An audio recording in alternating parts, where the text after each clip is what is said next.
یا اصغر کے بغیر مدینے میں نہیں رہ سکتی. ایک مرتبہ اس سمرا نے اپنے بھائی علی اصغر کو کلیجے سے لگایا. کلیجے سے لگانا تھا کہ اصغر ہے جو رباب کی گودی نہیں چھوڑتے. ایک بیوی آتی ہے لیکن اصغر نے گودی نہ چھوڑی. اللہ جانے حسین نے اصغر کی کان میں کون سا جملہ کہا. حسین اصغر کی کان میں جا کر ایک ہی جملہ کہہ رہے ہوگے, اے اصغر یہ حسین ارے میدان کربلا جا رہا ہے اس دین کو بچانے کے لیے. اے اصغر ارے حسین کو تمہاری ضرورت ہے. بس یہ جملہ کہنا تھا. ارے اصغر نے رباب کی گودی چھوڑی, سمرا کی گودی چھوڑی, حسین کی گودی میں آئے, یہی جملہ کہا.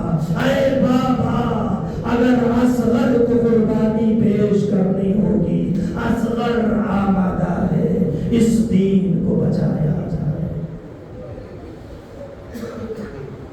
وَسِيَعْلَمُ الَّذِينَ ظَلَمُوا أَيَّ مُنْقَلَبٍ يَنْقَلِبُونَ إِنَّا لِلَّهِ وَإِنَّا إِلَيْهِ رَاجِعُونَ. پالنے والے محمد والے محمد کی سکینہ ہماری اس مختصر سی عبادت کو قبول فرما. پالنے والے محمد والے محمد کی سکینہ جہاں جہاں بھی شیان حیدر کرار ہے سب کی جان مال سب کی حفاظت فرما. پالنے والے محمد والے محمد کی سکینہ جو بھی مریض ہونے شفائی قابل و عاجل ہیں محمد والے محمد کے سکینہ جو پریشان حال ان کی پریشانیوں کو دور فرما. پالنے والے محمد والے محمد کے سکینہ مراجع نظام کی حفاظت فرما, ملک ایران کی حفاظت فرما. پالنے والے محمد والے محمد کے سکینہ پرچم اسلام کو سربلندی عنایت عطا فرما, کفر و نفاق کو سرنگو فرما. ہم سب کی آخری دعا نیک خواہش نیک آرزو ہے, آخری امام ظہور نتا عجیب فرما. ہم سب کو کیا فرما ربنا تقبل منا انك انت السميع العليم